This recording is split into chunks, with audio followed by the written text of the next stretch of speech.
There's always more. You know, sometimes things happen in our life that we dismiss as inconsequential, or we huff and puff about them because they're inconvenient, but there's always more. I live in a house with 6 bathrooms, yeah? And one of those bathrooms is in the bedroom of my great-grandson. He's 5. And he doesn't use any other bathroom in the house. He will only go in his bathroom. And after relieving himself, he put a half roll of toilet paper on top of his poop. So when I went upstairs to get him ready for bed, that is what I found: a clogged toilet. So there is no way that my Virgo nest could have gone to bed knowing that I had a clogged toilet, a toilet clogged with toilet paper and poop. So it was 8:32, and I jumped in my car to drive 20 minutes to get to the Home Depot to get a plunger. Actually, I do have a plunger, but I bought it in the store. I'm not calling no names, but the store where everything costs the same thing. And at the time that I bought it, I knew that the handle was too short and the plastic was too flimsy, but at least I had one.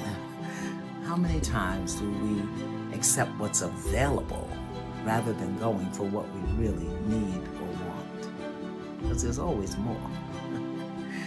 So I got to the Home Depot at 8:58, and guess what? They wouldn't let me in.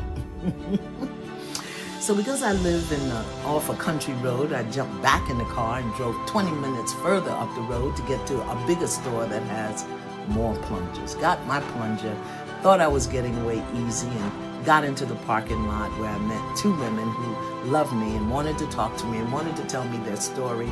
And I was smiling and I had to go, and I'm sure they thought that I was being rude. So they may be talking about me on Facebook right now, but they didn't understand what was going on at home. They didn't know that there's always more. So I jumped in my car and drove home 40 minutes and went upstairs to find that my grandson, who I've taught to empty his bladder before he goes to bed, did exactly what I said and flushed the toilet. So what met me at the door was toilet paper and poop hanging off the toilet, toilet paper and poop on the floor, toilet paper and poop in the lime green bathroom. So I went downstairs and I got my gloves and a mask, and I went back upstairs with my brand new plunger. And as I was there in the bathroom plunging, I said, Yama, there's more here. So I asked myself, Miss Yama, where is your stuff overflowing? And where in your life are you clogged up? And where, Miss Yama, are you accepting, accommodating, tolerating less than you need or want? You see, I had to ask those questions because I know there's always more. So I cleaned the toilet, I got it flushing, I cleaned the floor, I put the bath mat in the trash because I'm not washing that. And I went to my journal to begin to explore and investigate the more that this situation presented me. What about you? Where is your stuff overflowing? And where are you clogged? And where in your life, how in your life are you accepting and tolerating less than you need or want? You might want to answer that because there's always more. But somewhere along the line, you changed. You stopped being you. You let people stick a finger in your face and tell you you're no good. And when things got hard, you started looking for something to blame, like a big shadow. Let me tell you something you already know. The world ain't all sunshine and rainbows. It's a very mean and nasty place, and I don't care how tough you are, it will beat you to your knees and keep you there permanently if you let it. You, me, or nobody is gonna hit as hard as life. But it ain't about how hard you hit. It's about how hard you can get hit and keep moving forward. How much you can take and keep moving forward. That's how winning is done. Now, if you know what you're worth, now go out and get what you're worth. But you gotta be willing to take the hits and not pointing fingers saying you ain't where you want to be because of him or her or anybody. Cowards do that, and that ain't you. You're better than that. Hey, don't ever let somebody tell you you can't do something. You got a dream, you gotta protect it. People can't do something themselves. They want to tell you you can't do it. You want something, go get it. Period.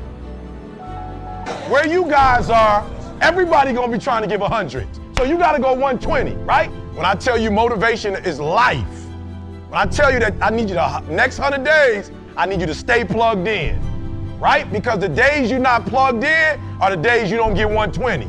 They say an alligator is so ferocious it'll kill a lion, but I can kill an alligator with my bare hands.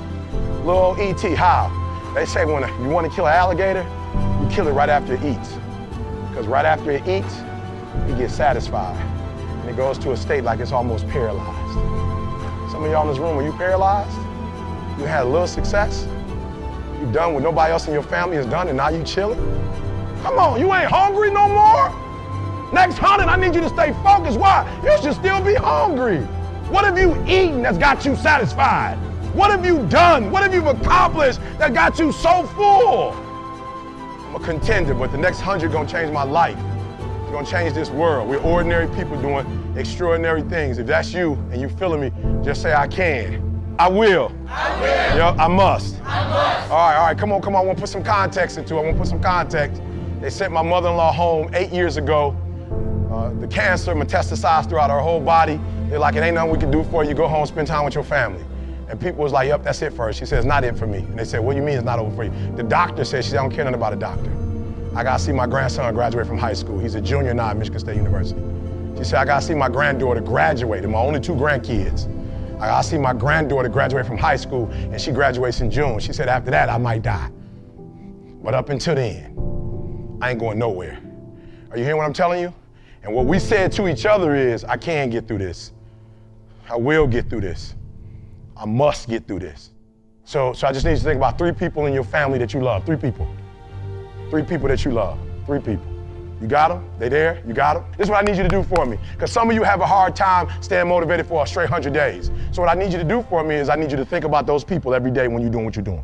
Do you have some days where you just want to hit the snooze button? Raise your hand for me. You want to hit the snooze button, right? So watch this. This is what has to happen. That person that you think about has to be louder than the snooze button. So when you think about Granny, you got to think about, do I hit the snooze button or do I get up and make it happen for Granny? Are you hearing what I'm saying? Who are you doing this for? So the days you don't feel like getting up, just think about them. Somebody tell me in this room, when you think about your siblings, when you think about mom and dad and grandma, when you think about your uncle and aunts, when you think about those coaches, those people who've been there for you, just raise your hand if you say, E.T., sleep is better than that. Just raise your hand and tell me, anybody in the room, sleep is better than them, E? Just raise your hand. Somebody tell me, E.T., you don't get it. You don't know how hard it is, E? I probably don't. I just lived in abandoned buildings, AI trash cans. I probably don't. Maybe I ain't never been through what you've been through, but I've been through my go-through. And you don't get here by quitting when you tired. You get here by quitting when you finish, when you done. You don't stop when you tired. You stop when you done. You stop when you complete it, when you execute it.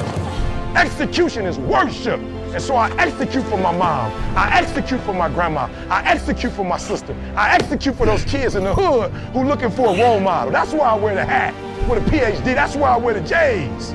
So when the kids in the hood look at me, they say, if E.T. can do it, I can do it. That's why I can't quit and give up, even though I get tired just like everybody else.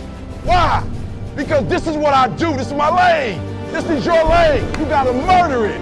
So when I ask you, you got energy, don't play with me. When I say again, you got that energy for the next 100 days, I need to feel your soul in this room. All right, I can? Come on, I can? Come on, I can? I will. I must. Come on, I can? I will. I must. We wish you the best. We love you. Do you. 100. Let's get it done.